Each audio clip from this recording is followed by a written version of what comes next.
어, 여러분은 어떤 자리에 가는 것을 가장 싫어하십니까? 제가 아는 어떤 목사님은 신방 가는 자리가 가장 싫다고 하시더라고요. 사람은 누구나 피하고 싶은 자리가 있죠. 어떤 사람은 정말 만나기 싫은 사람이 그 자리에 있으면 그 자리에 가길 정말 싫어하는 경우도 있고요. 아니면 어떤 장소가 자기에게 트라우마가 돼서 그 장소는 정말로 가기 싫을 경우도 있습니다. 외면하고 싶어지는 곳이 있죠. 그것이 죄의 자리이든 실패의 자리이든 혹은 마음이 얽혀 있는 자리이든 우리는 본능적으로 그런 자리를 피하려고 합니다. 성경 속에서 보면은 요나 선지자가 그랬습니다. 하나님께서는 그에게 니느웨로 가라고 명령하셨는데 요나는 정반대의 방향이었던 다시스로 도망을 치게 되죠. 이유는 하나였습니다. 니느웨는 아시리아의 수도였고 이스라엘의 원수였기 때문이죠. 원수들이 하나님의 말씀을 구원받는 게 싫어서 도망갔습니다. 요나는 하나님의 말씀보다 자기의 감정과 과거의 상처를 더 중요시 여겼던 것입니다. 그리고 그 결과 폭풍과 바다, 큰 물속이 뱃속이라는 혹독한 여정을 지나게 되었습니다. 하지만 하나님은 포기하지 않으시고 물고기 뱃속에서 회개한 요나에게 다시 말씀하시죠. 일어나서 니느웨로 가라. 결국 요나는 자기가 가장 가기 싫어했던, 가장 미워했던 니느웨로 가게 되고 그곳에서 하나님의 구원의 역사가 시작되어지게 됩니다. 오늘 본문 속에서도 가고 싶지 않지만 어쩔 수 없이 가야 했던 사람들이 등장을 합니다. 바로 요셉의 형제들이죠. 그들은 다시는 가고 싶지 않았던 이 애굽이라고 하는 땅으로 내려가게 됩니다. 자신들이 지은 죄, 그리고 팔아넘긴 동생, 외면했던 과거의 그림자가 짙게 남아있던 그곳으로 그들은 내려가게 되죠. 어쩔 수 없이 이 기근이라고 하는 현실 앞에서 그들은 고개를 숙이고 굴복하고 맙니다. 그리고 하나님은 바로 그 불편하고 두려운 자리에서 회복이라고 하는 은혜의 이야기를 시작하고 계십니다. 혹시 여러분도 지금 피하고 싶은 자리가 계십니까? 나는 정말 이곳만큼 가기 싫어 하고 있는 곳이 계십니까? 하나님께서는 그 자리에서 우리가 은혜로 나아가기를 원하십니다. 회복하고 극복하고 또 그곳에서 하나님의 은혜가 어떻게 풀리는지를 경험할 수 있는 저와 여러분 되시길 축원합니다. 형제들은 결국 다시 애굽으로 내려가게 됩니다. 아무도 아무런 꺼려도 내려가지 않을 수가 없었죠. 기근이 극심했기 때문입니다. 야곱의 가문은 더 이상 견딜 수가 없었고 그들이 가지고 있었던 이전에 구입했던 모든 곡식은 다 떨어지게 되었습니다. 그래서 베냐민을 데리고 은을 2배로 준비하고 예물까지도 여러 가지 준비를 하면서 다시 한번 애굽으로 향하게 됩니다. 그런데 본문을 자세히 보면요. 15절부터 이들을 가리키는 표현이 달라지는 것을 발견하게 됩니다. 지금까지 창세기 기자는 이들을 가리킬 때 뭐라고 얘기했냐면 야곱의 아들들 혹은 형제들이라고 불렀는데 여기서부터는 그들을 부를 때에 그 사람들이라고 불러요. 물론 이제 우리 성경에는 뭐라고 나왔냐면은 15절에 보면 그 형제들이라고 번역이 되어 있긴 한데 원문을 보면은 뭐라고 되어 있냐면 하나심이라고 되어 있거든요. 이것을 그대로 직역하면은 그 사람들이에요. 이전까지는 그 형제 야곱의 아들들 또는 요셉의 형제들이라고 표현했던 사람이 창세기 기자가 여기에서부터는 그 사람들 이렇게 표현하고 있어요. 물론 이제 아까도 얘기했지만 우리가 읽은 번역본에는 그 형제들이라고 표현되어 있지만 이제 이 창세기 기자는 의도적으로 지금 형제들이라는 표현을 쓰고 있지 않는 것입니다. 이러한 호칭의 변화는 이들이 더 이상 하나의 믿음의 공동체로 기능하지 못하고 있다는 것을 이 기자가 기록하고 있는 기자가 은연중에 독자들에게 보여주고 있어요. 이 형제들이 정말로 이제는 형제로서 믿음의 공동체로서의 기능을 전혀 하고 있지 못하는 모습을 보여주고 있는 것입니다. 자기가 지은 죄 때문에 오히려 정말로 멀어진 관계, 함께하지 못하는 관계가 이제 보여지고 있습니다. 우리는 자기 죄로 인해서 서로 멀어진 관계들이 있어요. 우리 안에서. 저 사람의 죄 때문일 수도 있고 나의 죄 때문일 수도 있는데 그 죄 때문에 멀어진 관계가 있습니다. 가족도 마찬가지죠. 가족 안에서도 그것이 무엇인지 모르겠지만 어느 부분 때문에 죄 때문에 멀어진 부분들을 발견하게 됩니다. 오히려 가족이기 때문에 죄의 문제를 쉽게 덮어버리기도 하죠. 하지만 그러한 일이 반복되어질 때 결국 남보다 못하게 되는 것을 보게 됩니다. 왜냐하면 죄를 덮는 관계는 더 이상 진실한 신뢰를 나눌 수가 없기 때문이죠. 회피 속에 쌓인 침묵은요, 결국 분리로 이어지기 때문입니다.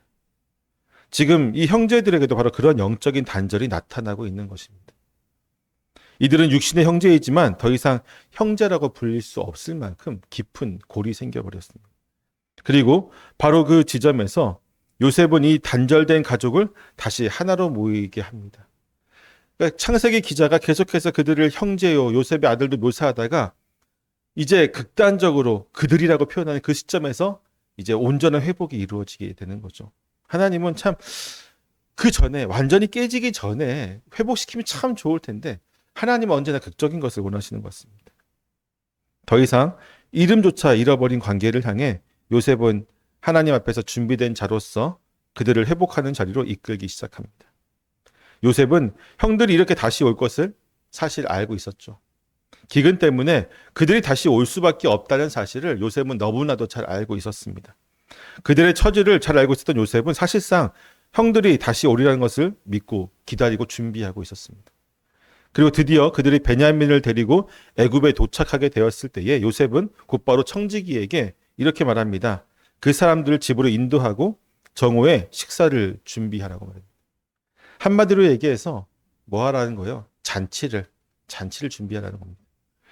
사실 애굽의 총리가 지금 이방 민족들이 해외에서 곡식을 사기 위해 온 사람들이 얼마나 많겠습니까? 지금 대기근으로 그 주변 인근의 모든 땅들이 다 곡식을 얻을 수 없었기 때문에 어마어마한 사람들이 지금 곡식을 사러 왔을 텐데 그들을 일일이 다 만나진 않았을 거예요. 그럼에도 불구하고 이들을 만났고 심지어는 지금 그들을 자기의 집으로 관공서도 아니고 업무를 보는 장소도 아니고 집으로 초대해서 만찬을 열겠다고 하는 것은 사실 상식적인 선에서 우리가 이해할 수 없는 부분이죠. 하지만 요셉은 그들을 환대하고 있습니다. 이 식탁은 요셉이 형제들과의 끊어진 시간을 다시 이어가기 위해서 그가 준비해 놓던 장치이기도 하죠. 그런데 갑자기 환대를 받게 된 형제들의 반응은 어떤가요? 요셉은 어땠습니까? 이미 그들을 떠나보낼 때부터 다시 오면 내가 이렇게 해야지 하며 준비하고 그런 마음으로 기다리고 있었기 때문에 오자마자 바로 그렇게 시킬 수 있었지만 오자마자 올 때의 형제들의 마음은 어땠어요? 억지로 왔잖아요. 정말 보기 싫은 사람. 지난번에 왔을 때 자기들을 정탐꾼이라고 하면서 감옥에 집어넣었던 사람. 이번엔 또 어떤 꼬투리를 잡힐까 두려웠던 그 사람들이 억지로 발걸음을 왔는데 갑자기 환대를 해요. 어떨 것 같아요, 마음이? 그쵸? 네, 불안해요. 이 사람이 우리한테 왜 잘해주지? 왜 그럴까? 불안하기 시작합니다. 그렇잖아요. 우리가 정말 미워하는 사람이 있어요.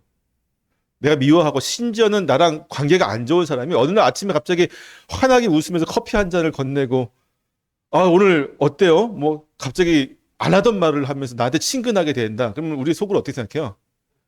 네, 속셈이 있구나. 돈 필요하구나. 뭐 그런 생각 하잖아요. 지금 그런 거죠. 불안합니다, 이 사람들. 어,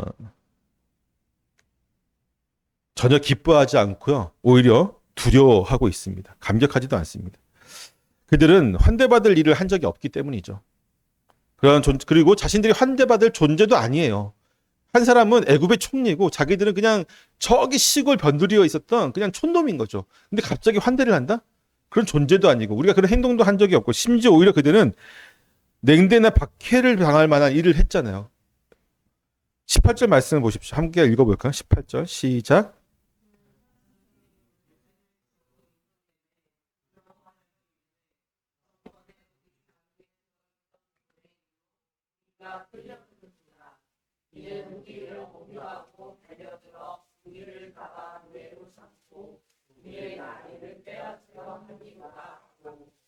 아멘. 이 환대를 그들은 지금 함정이라고 생각하고 있습니다. 호의가 아니라 심판처럼 느껴집니다. 왜 그럴까요? 맞아요. 죄책감 때문입니다. 죄책감. 죄책감은 사람의 눈을 가립니다. 죄책감은 진심을 오해하게 만듭니다. 죄책감은 사랑도 덫으로 보이게 만듭니다. 죄 지은 자에게 환대는 불길하게 보일 수밖에 없는 것이죠. 요셉의 집은 잔칫집인데 형제들의 눈에는 지금 그것이 잔칫집이 감옥처럼 지금 보이고 있어요. 이들의 두려움은 근거 없는 상상이 아니었습니다. 사실 그들이 상상하는 억류와 또는 노예, 지금 우리를 억류해서 노예하겠다고 지금 상상하고 있잖아요. 이것은 과거 그들이 요셉에게 그대로 했던 겁니다. 본인이 그렇게 했기 때문에 본인들도 그렇게 당할 수 있다고 하는 마음이 있는 거예요. 우리가 사람들이 의심할 때요, 잘 생각해 보세요. 누군가를 의심할 때에 가장 큰 이유는 본인이 그렇게 행동하기 때문이에요. 물론 이제 본인이 그렇게 당했기 때문도 있겠죠. 그렇지만 그보다 더 많은 게 본인이 그런 사람이기 때문에 사람들을 볼 때 그런 눈으로 보고 의심하기도 합니다. 때문에 그들은 요셉에게 지었던 그 죄로 인해서 본인들이 억류당하고 노예가 될까 두려워하는 것이죠. 하나님은 지금 다시 한번 그들에게 그들이 저했던 그 죄를 직면하게 하고 계십니다. 직면. 과거의 죄는 시간이 지난다고 해서 해결되지 않아요. 진심으로 마주하고 회개하기 전까지 죄는 마음속에서 계속해서 살아납니다. 계속해서 우리를 억누르게 되고 우리로 하여금 온전하게 세상을 바라보지 못하고 하나님의 은혜를 온전히 바라보지 못하게 합니다. 결국 하나님 앞에서 죄 지은 상태에 있는 인간 역시 하나님의 초대를 두려워하는 거잖아요. 우리가 교회로 그들을 초대하고 또는 교회 안에서 하나님이 우리를 위해서 죄를 위해서 십자가에 돌아가신 그 모든 은혜에 대해서 우리가 설교하고 또 듣게 되었을 때에 그것을 온전히 받아들이지 못하는 사람도 있습니다. 이유는 하나예요. 죄책감 때문이죠. 본인이 그런 죄 때문에 이해할 수 없는 것입니다. 그 은혜의 초대마저도 죄인의 눈에는 심판과 형벌로 비춰지고 나죠. 아무리 하나님이 우리를 무조건적으로 사랑하셔서 여러분을 불러주셨습니다라고 목사가 설교를 수백 번 해도 받아들이는 입장에서 많은 사람들이 어떻게 받아들이냐면 지옥 가기 싫어서 교회 오는 사람도 있어요. 지옥의 형벌이 무서워서. 하나님이 무섭다고 해요. 아무리 사랑에 대해서 얘기를 강조하고 근데 사랑에 대해서 얘기하지만 항상 공의도 얘기할 수밖에 없잖아요. 성경에 그렇게 나와 있으니까. 그러면 사랑에 대해서 얘기하고 우리를 위해서 희생하신 거 다 얘기해도 이건 다 빼먹고 마지막에 공의 그것만 듣고 그냥 두려워가지고 그런 손들이 너무 많습니다. 왜? 죄책감 때문에. 내가 하나님 앞에 잘한 게 없기 때문에 내가 하나님 앞에 잘난 존재가 아니라는 것을 알기 때문에 우리는 항상 하나님 앞에 나아가면 이 죄책감으로 우리로 하여금 그 은혜를 바라보지 못하게 만들어요. 이 형제들이 그렇습니다. 지금. 그 누구도 진정한 평안과 안식을 누리지 못하는 것입니다. 이러한 두려움은 하나님과의 관계를 왜곡시킬 수밖에 없어요. 하나님 우리를 용서하시고 품으려 하시지만 죄책감은 우리의 눈을 가리고 그 품을 멀리하도록 합니다. 이사야서 59장 1, 2절 말씀 보세요. 하나님이 눈이 어두워서 보지 못하는 것도 아니고 손이 귀가 어두워 듣지 못하시는 것도 아니고 우리를 구원하시고자 하지만 우리 죄 때문에 우리 눈을 멀게 한 거예요. 우리가 못 보게 하는 거예요. 하나님은 항상 우리에게 손을 내밀고 계세요. 품어주시고 심지어는 우리가 너무나도 큰 죄를 짓고 엉엉 울고 있을 때에도 우리 옆에서 우리에게 안식을 주시고 품어주시는 분이 하나님이신데 우리는 그 죄 때문에 하나님을 내 눈앞에 있는 하나님 못 보고 계속해서 외면하는 거죠. 가끔 이제 어떤 성도님들한테 전화해서 왜 요즘 교회를 안 나오세요 하면은 그런 분들이 계세요. 부끄러워서 죄송해서 내가 온전히 살지 못했는데 어떻게 교회에 나갈 수 있습니까? 이렇게 말하시는 분들이 계세요. 아니라고요. 그거는 본인이 착각한 거죠. 본인이 죄 때문에 눈이 가리워져서 하나님의 은혜를 못 보고 있는 거죠. 안타깝습니다. 몇 번을 설명하고 설교해도 결국은 이 죄의 문제는 본인이 극복해야 되는 거예요. 스스로 극복하지 못하면 그 은혜 안에 온전히 나아가지 못하면 하나님과의 관계를 회복할 수가 없습니다. 하나님의 초대는 심판이 아니라 회복을 위한 것입니다. 무섭은 하나님이 아니라 우리를 회복시키시기 위해서, 우리를 온전하게 하기 위해서 그 자리로 부르시는 것이죠. 하나님은 죄인의 진실한 고백을 통해 그 영혼을 자유롭게 하시고 다시 사랑의 자리로 이끄십니다. 우리가 할 수 있는 거 하나만 하면 돼요. 죄책감 때문에 도망가는 게 아니라 눈을 가리는 것이 아니라 고백만 하면 됩니다. 하나님, 내가 이런 죄를 지었습니다. 용서하여 주십시오. 이것만 끝나는 건데, 그러면 하나님이 예수 그리스도의 보혈을 통해서 우리가 고백하는 것을 다 용서해 줄 텐데, 우리가 잘한 게 없어도. 근데 우리는 그것조차 두려워서 숨기 바쁜 거죠. 죄인이 할 일은요, 두려움에 떠는 것이 아니라 하나님의 그 초대 안에 믿음으로 응답하는 것입니다. 용서와 사랑을 경험한 사람만이 진정한 자유로운 영혼이 될 수 있습니다. 그리고 그런 사람만이 자신을 포함해서 이웃을 사랑할 수 있게 되는 거예요. 심리 상담하시는 분들이 심리할 때에 많은 분들에게 뭐라고 얘기하냐면요. 스스로를 좀 사랑하시란 말을 많이 합니다. 왜냐하면 상담하러 오신 분들이 많은 문제들 가운데 가장 두드러진 이유는 자기 스스로를 너무 미워하는 거예요. 그러니까 겉으로 보여지기는 남들에게 되게 나쁜 사람으로 보여지는데 그 원인은 자신조차도 사랑하지 못하기 때문이에요. 근데 반대로 자기를 사랑하는 사람은요. 이게 나르시시즘으로 발전하지 않는 한, 나르시시즘은 제외하고 자기를 사랑하는 사람은 남을 사랑할 수 있어요. 왜? 자기의 부족함 속에서도, 자기의 연약함 속에서도 자기를 사랑할 수 있는 사람은요. 남의 연약함 속에서도 그를 사랑할 수 있게 되기 때문이죠. 정죄하지 않습니다. 미워하지 않습니다. 그를 품을 수 있게 되는 것이죠. 형제들은 요셉의 집 문 앞에서 청지기에게 다가가서 자신들의 무죄함을 호소합니다. 20절 이하를 보게 되면요. 참으로 조심스럽게 그리고 정중하게 이야기를 합니다. 전에 양식을 사러 왔는데 여관에서 자료를 풀어보니 그 속에 돈이 있었다. 그래서 그 돈을 도로 가지고 왔습니다. 양식을 살 다른 돈도 우리가 또 가지고 왔습니다. 라고 지금 무죄함과 우리의 정당함에 대해서 계속해서 얘기하고 있습니다. 여기서 중요한 말이 나오는데요.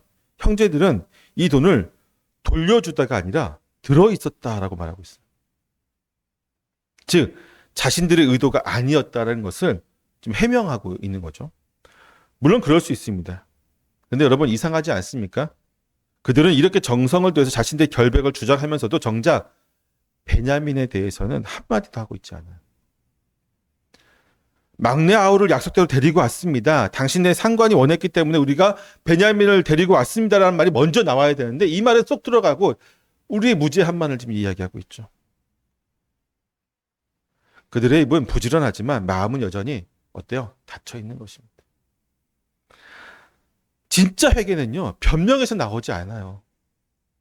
진짜 회개는 관계 회복을 향한 마음에서 나오고요. 그리고 회개를 이끄시는 분은 하나님이십니다. 요셉은 형들을 정죄하지 않았죠. 그러나 하나님은 요셉을 통해서 그들의 죄를 비추고 계세요. 그들의 말, 그들의 침묵, 그들의 동작, 그들의 감정을 통해서 하나님은 지금 그들을 계속해서 지금 어떻게 하는 거예요? 회개의 자리로 계속해서 이끄시고 계시는 거예요. 그들이 끝까지 반항하고 있는 거죠. 하나님은 이미 몇 번에 걸쳐서 이미 지난번에 애굽에 왔을 때부터 몇 번에 걸쳐서 그들의 죄를 직면하게 하고 하나님이 우리에게 지금 이렇게 우리가 그때 지은 죄 때문에 우리에게 이렇게 지금 고난을 주시는구나 깨닫게 하시게 하시고 다 주셨음에도 불구하고 끝까지 그들이 하는 건 뭐예요? 회개의 자리에까지는 못 오고 있는 거예요. 그렇죠? 마지막까지 변명하고 있습니다.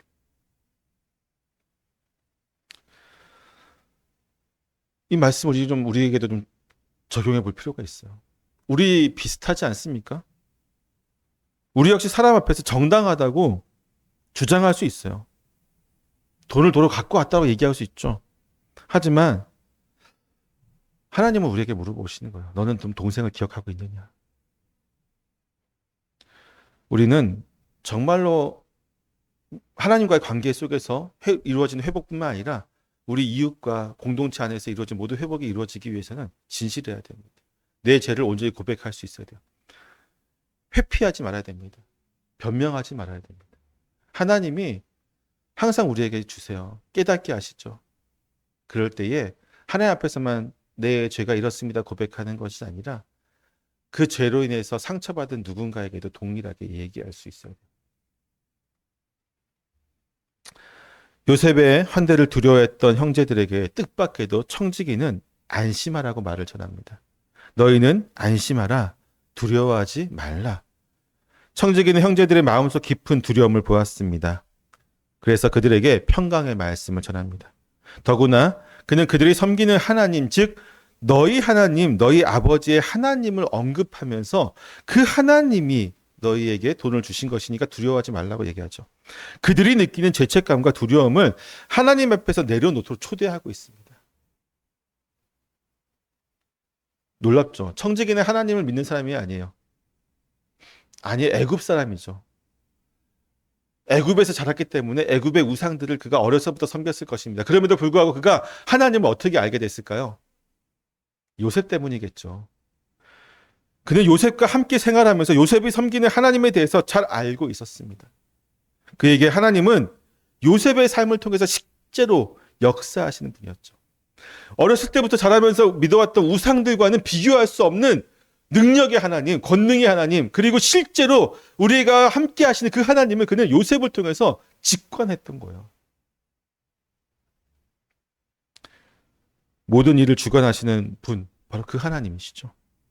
청지기는 형제들에게 분명하게 말합니다. 너희 자료 속에 있던 재물은 하나님이 너희에게 주신 것이다.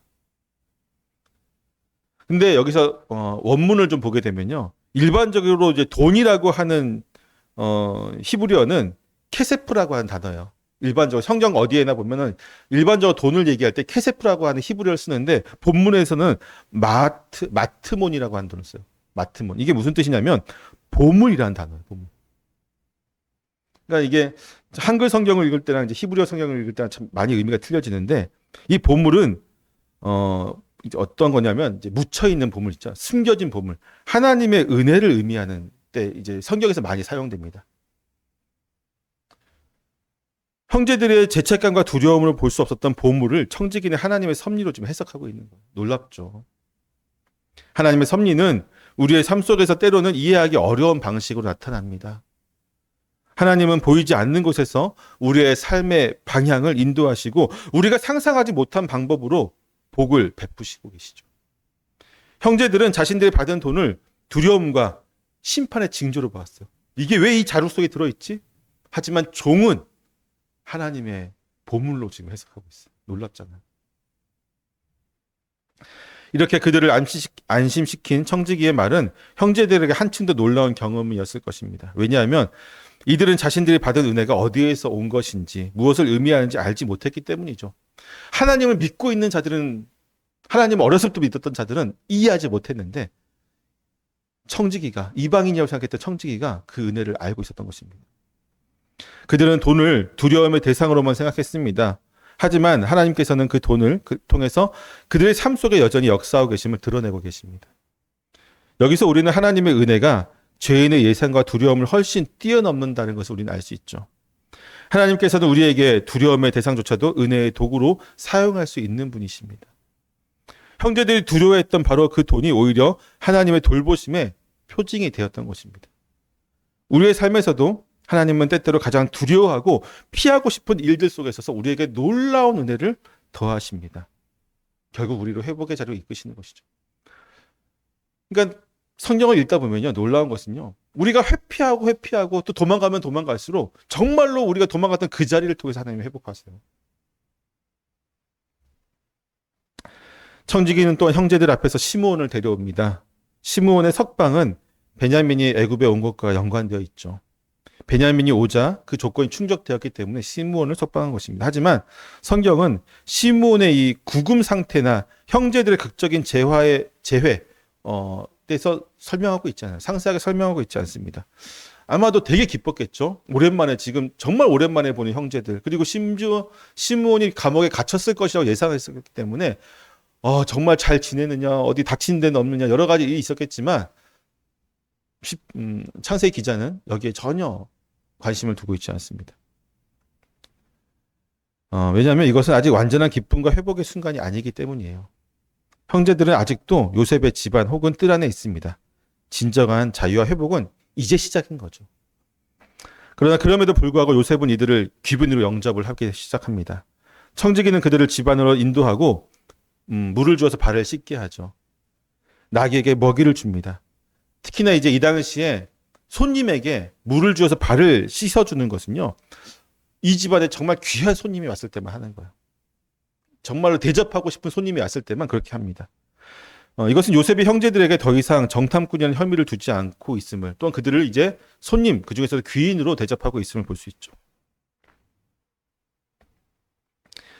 형제들은 이제 모두가 환대가 이제 여전히 이해되지 않았지만 그들은 이제 준비한 예물을 정성스럽게 요셉에게 줍니다.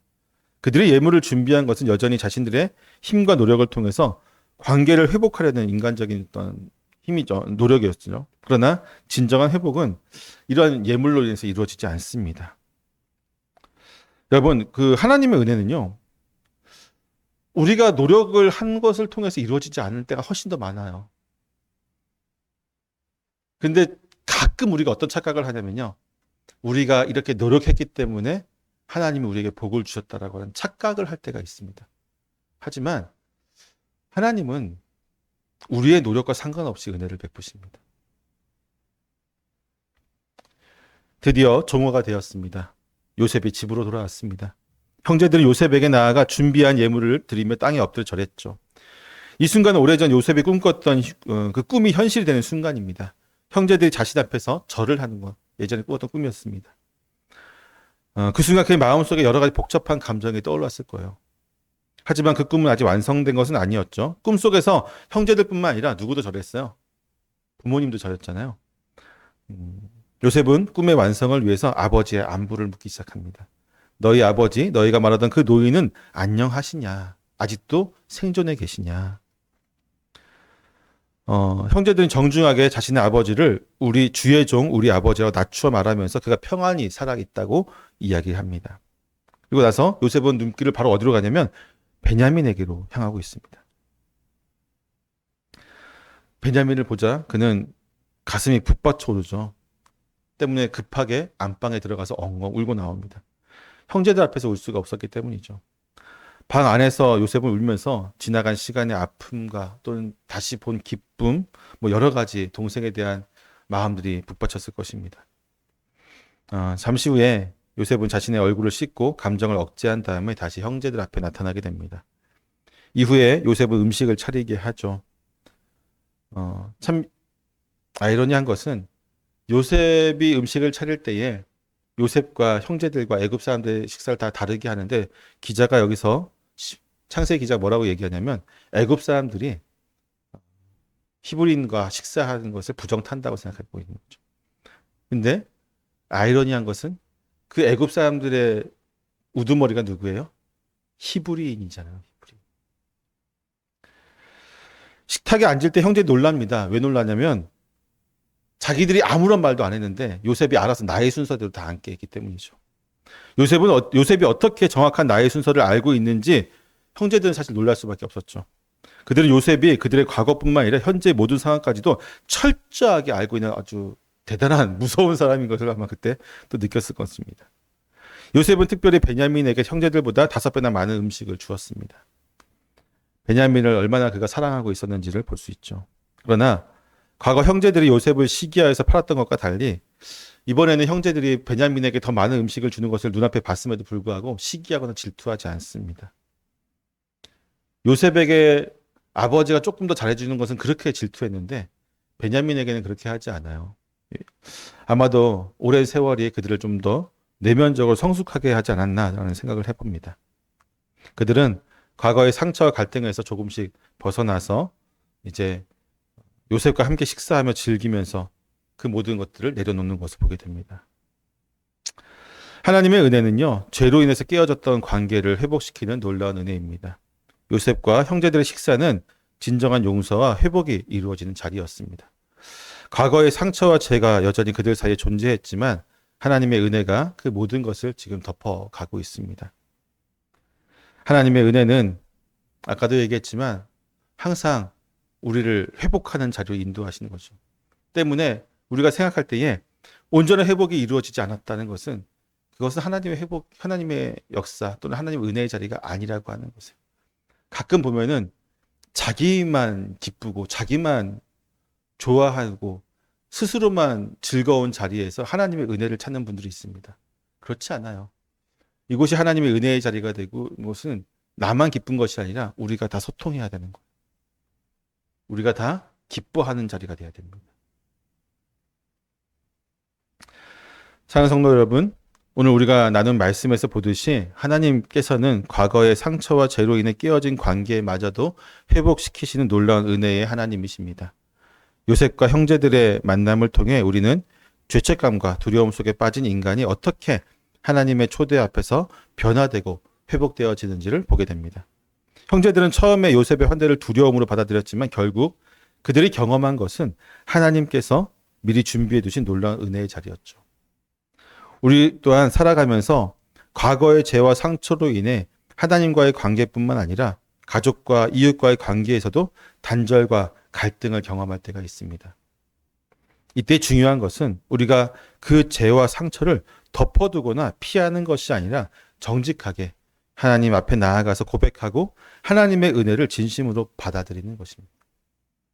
하나님은 우리의 두려움과 죄책감마저도 사용하셔서 우리를 그분의 품 안에 이끌어 주시기 때문이죠.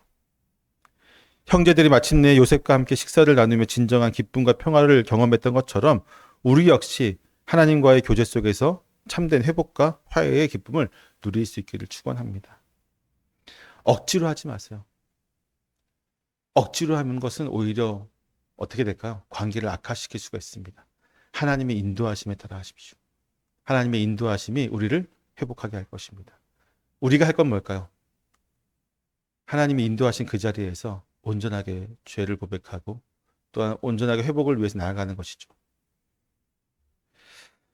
바라기는 우리 모두가 하나님의 초대를 기쁨으로 받아들이고 진정한 회개와 용서의 삶을 통해서 하나님의 놀라운 은혜의 삶을 누리기를 소망합니다. 하나님이 부르신 그 자리가 바로 우리가 은혜를 누리는 자리입니다. 기도하겠습니다.